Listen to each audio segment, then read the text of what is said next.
This conference will now be recorded.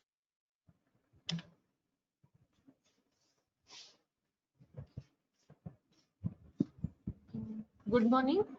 I'm Dr. Kiranmay from Department of Radio Diagnosis. I'm going to present today the topic of ultrasound in acute abdomen. What is meant by acute abdomen? An acute abdomen is defined as severe abdominal pain of unclear etiology that is less than 24 hours duration.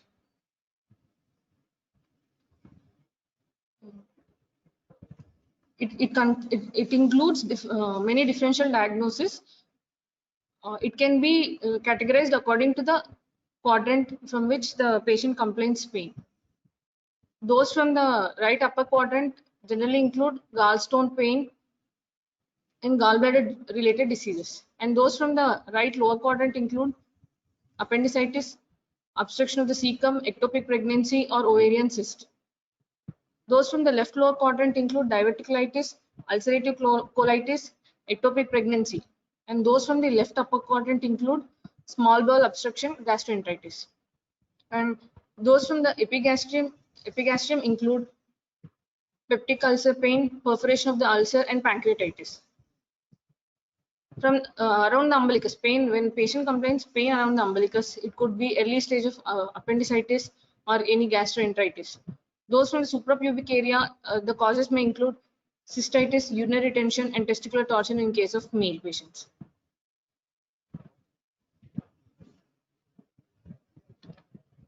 The entire abdomen is examined to exclude disease of gallbladder, pancreas, kidney, aorta, stomach, small and large bowel, appendix, uterus, and ovaries. A moderately filled bladder allows better survey of the distal ureters and of the uterus and the ovaries in women. Generally, transvaginal ultrasound may be used for gynecological conditions. In all other cases, we use transabdominal ultrasonography. In acute appendicitis, generally most of the patients present to the emergency department with the complaint of right lower quadrant pain, tenderness, and leukocytosis on blood investigations. In routine ultrasound, we generally doesn't visualize the appendix. It is visualized only when it is inflamed. At sonography, the normal appendix is less frequently visualized. One of the most important imaging criteria in the evaluation of appendicitis is the outer diameter of the appendix. The normal appendix has maximum outer diameter of 6 mm and is surrounded by homogeneous non-inflamed fat and often contains intraluminal gas.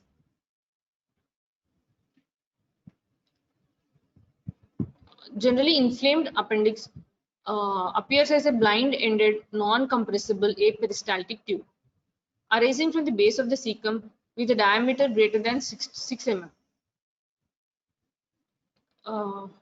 And the supporting features which suggest of appendicitis include inflamed perienteric fat, pericecal collection, and appendicolith.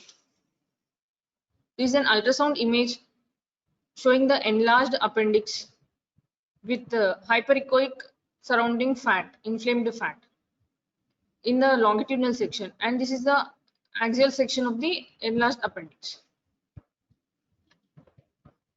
And few cases may present with appendicular perforation, which has ultrasonographic features of loculated pericecal fluid, abscess formation, prominent pericecal fat, circumferential loss of submucosal layer of the appendix. This is an ultrasonographic image showing enlarged edematous appendix and the presence of a fecolith. Fecolith generally shows an posterior acoustic shadow, as ultrasound waves cannot be passed through this. Next, coming to acute pancreatitis. An acute inflammatory process of pancreas with variable involvement of other regional tissues associated with raised pancreatic enzyme levels in the blood and urine. The clinical spectrum of acute pancreatitis ranges from benign self-limiting disorders to severe pancreatitis. Most common cause of acute pancreatitis include excessive alcohol consumption and the gallstones. Other causes include, which are not so common, are neoplasm. Other are infections, pancreatic disease, toxins, drugs, genetic causes, and traumatic and iatrogenic. Iatrogenic include endoscopy or postoperative cases. Abdominal sonography and contrast enhanced computed tomography, which is CECT, are the two most useful imaging modalities in patients with acute pancreatitis. After a careful search for gallbladders and bile ducts for the stones, the entire pancreas should be scanned. After scanning the pancreas, peripancreatic pathology should be sought in the lesser sac, anterior pararenal space, and transverse mesocolon. The parenchyma is usually isoechoic or hyperechoic compared with hepatic parenchyma in case of normal pancreas. This is a line diagram depicting the pancreas. This is the aorta. This is the IVC. This is the splenic vein. This is the vertebra, and this is the liver, and this is the stomach. Generally, liver acts as the acoustic window for evaluation of the pancreas in the ultrasonography. And this is a similar ultrasonographic image showing the position of the pancreas, aorta, IVC. And this is the liver.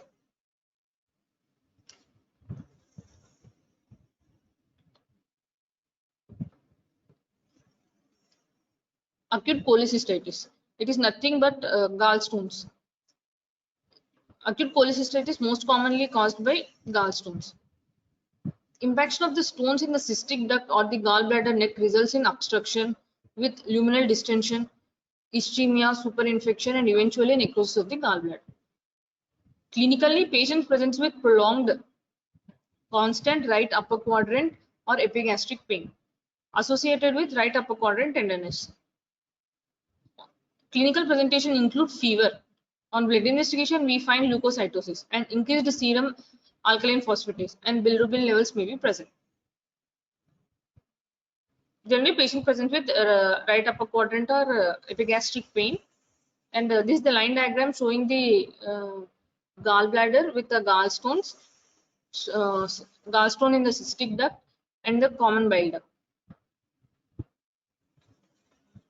Presence of gallstones can lead to the inflammation of the gallbladder, causing cholecystitis.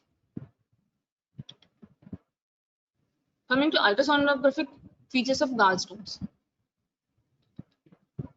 In cholecystitis, there will be thickening of the gallbladder. Normally, gallbladder wall thickness will be less than 3 mm. If anything more than 3 mm, we could consider as a possibility of cholelithiasis. Sorry. Distension of gallbladder lumen greater than 4 centimeters, and the presence of gallstones. This is an ultrasonographic image showing the gallstone which is causing posterior acoustic shadowing, and the presence of the sludge in the gallbladder lumen and increased gallbladder wall thickness. And this is the transverse section showing thickened gallbladder wall and presence of the sludge in the gallbladder lumen. The impacted stones in the cystic duct or gallbladder neck can also be demonstrated in the ultrasonography. Presence of pericholecystic fluid collection, and the positive sonographic Murphy sign. Murphy sign is nothing but pain in the right upper quadrant while evaluating the gallbladder due to enlarged and inflamed gallbladder. Patient complains of pain. This sign is known as Murphy's sign. And on Doppler examination of the gallbladder, we'll see hyperemic gallbladder wall that due to increased vascularity in case of inflammatory conditions.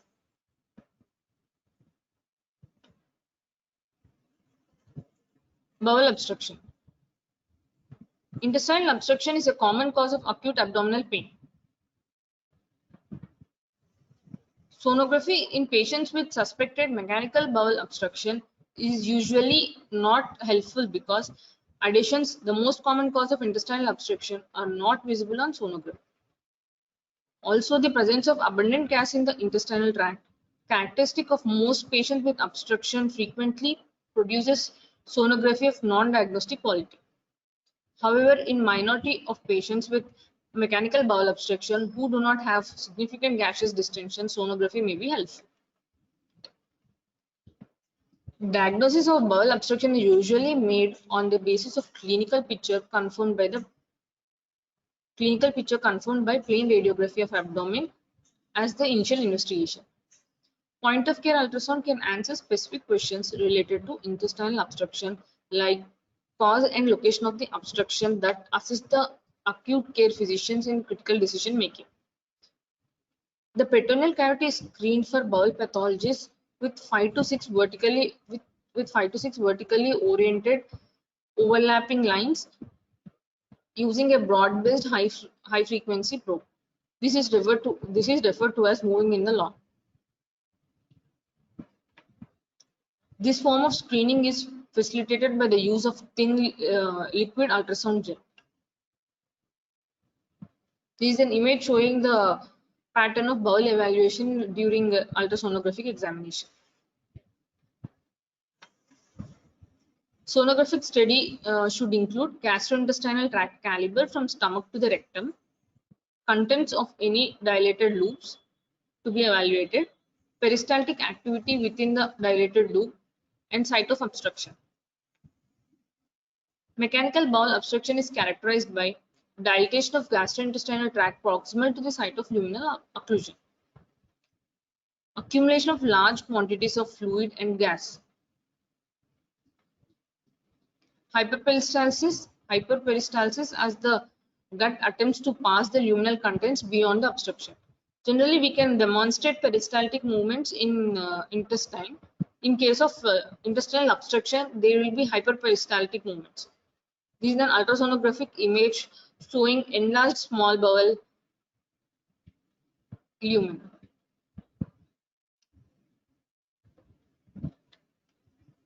Coming to acute renal colic.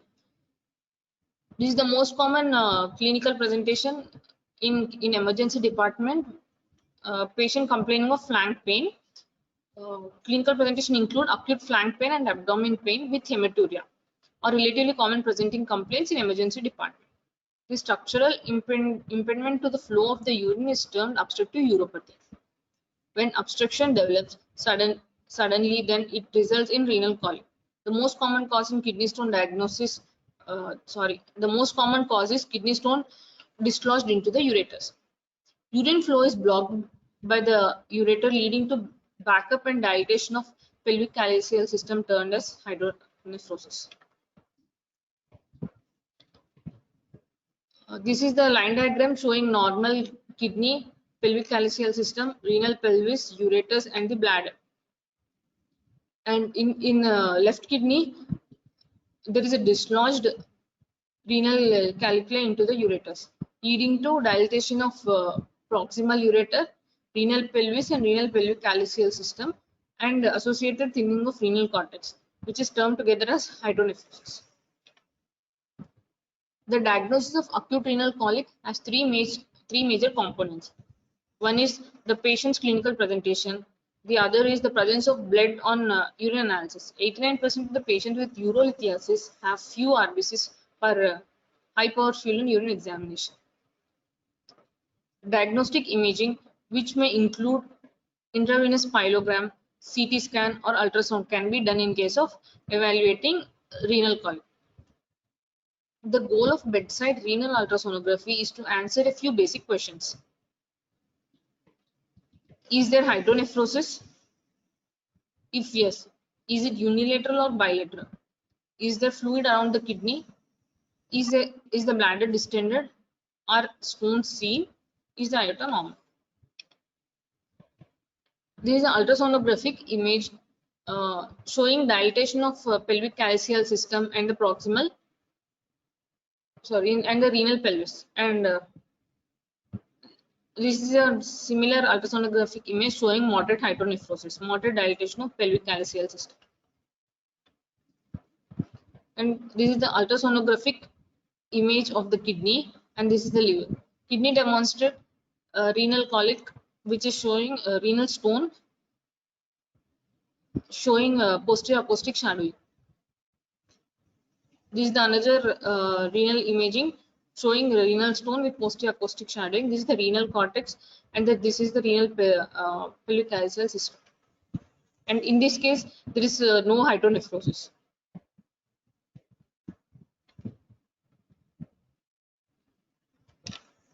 Acute diverticulitis.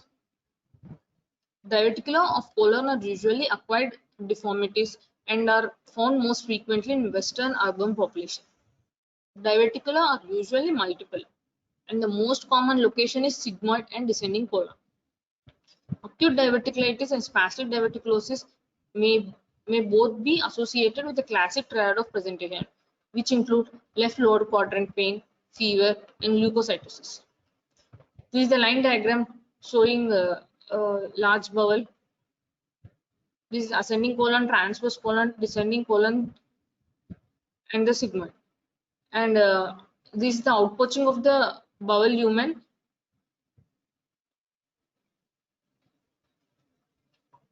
known as diverticulosis. And when if it is infected or inflamed, it is known as diverticulitis.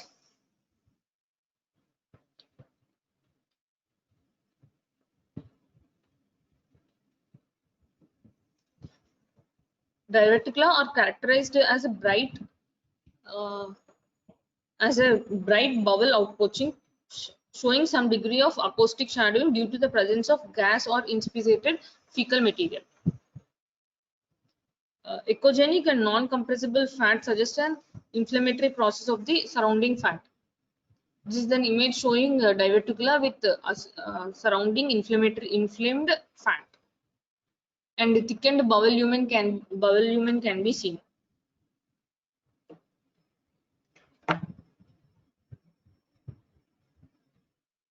Sonography of diverticulosis, gut segmental concentric thickening of the wall, hypoechoic reflecting muscular hypertrophy can be seen. Inflamed diverticula, echogenic foci within or beyond gut wall, intramural sinus tract, high amplitude linear echoes within the gut wall, acoustic shadowing or ring down artifacts can be seen.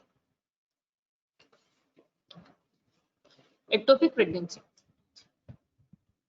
1 in every 13 women presented to the emergency department in the first trimester of the pregnancy with abdominal or pelvic pain or vaginal bleeding will eventually be diagnosed with an ectopic pregnancy.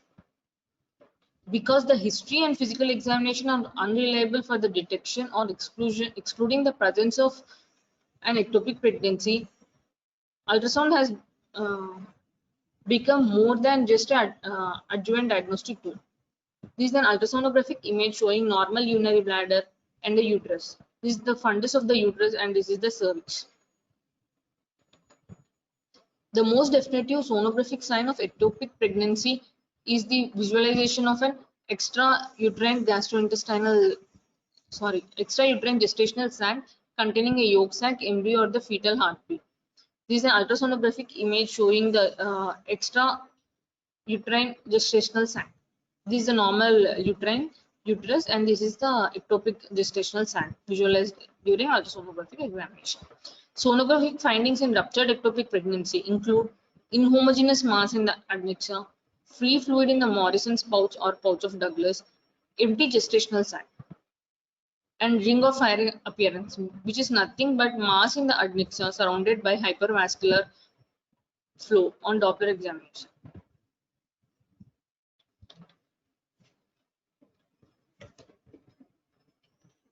And coming to the other entity which is seen in the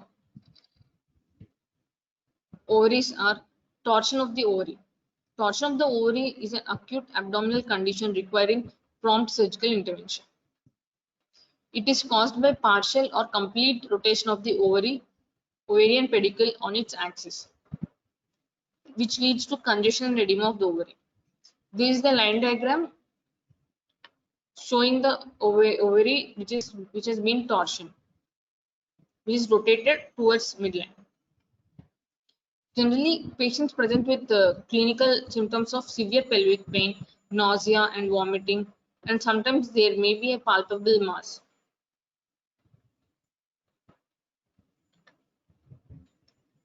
Sonographic features of torsion ovary. Enlarged ovary due to ovarian edema. Generally, the ovary may appear enlarged with due to edema and peripherally pushed follicles. Abnormal ovarian blood flow, absence of arterial and venous flow on Doppler examination. Relative enlargement of ipsilateral ovary. Free fluid around the ovary or in the Douglas pouch. Underlying ovarian lesion like ovarian cyst. The ovarian cyst leads to maybe patients with ovarian cyst have a high risk of going into the torsion, and sometimes there may be an abnormal ovarian location. This is an ultrasonographic image showing enlarged ovary with peripherally pushed follicles. And coming to the last entity, which could be diagnosed by ultrasonographic examination presenting as acute abdomen, include abdominal aortic aneurysm. A ruptured abdominal aortic aneurysm is usually a catastrophe. Mortality rates after rupture approaches 90%. The physical examination is often unreliable in detecting the presence of an abdominal aortic aneurysm and should never be used to rule it out. Indications for ultrasound according to ACEP include syncope, patient presenting with syncope, shock, hypotension, abdominal pain, abdominal mass, flank pain, or back pain, especially in the older population. Technique for ultrasound scanning of the aorta. A 3.5 MHz transducer is adequate for most abdominal scanning, including the imaging of the aorta. A lower frequency may be needed in larger patients who are obese, and a higher frequency will give more details in thin patients. Orientation. Aorta, for the examination of aorta, start in the transverse plane high in the epigastrium using the liver as a sonic window. Identify the vertebra, identify the aorta on the patient's left and the IVC on the patient's right about the vertebral body on the ultrasonographic image. Maximum diameter of the abdominal aorta is approximately 2 centimeters. Anything more than 3 centimeters suggests aneurysm. This is an ultrasonographic image showing aortic aneurysm. This is the vertebral body and this is the aorta, which is enlarged, dilated, suggesting aortic aneurysm. And the confirmatory examination for the definitive examination for the aortic aneurysm include CT angiography, which evaluates the entire aorta and helps in identifying the aortic aneurysms. Thank you.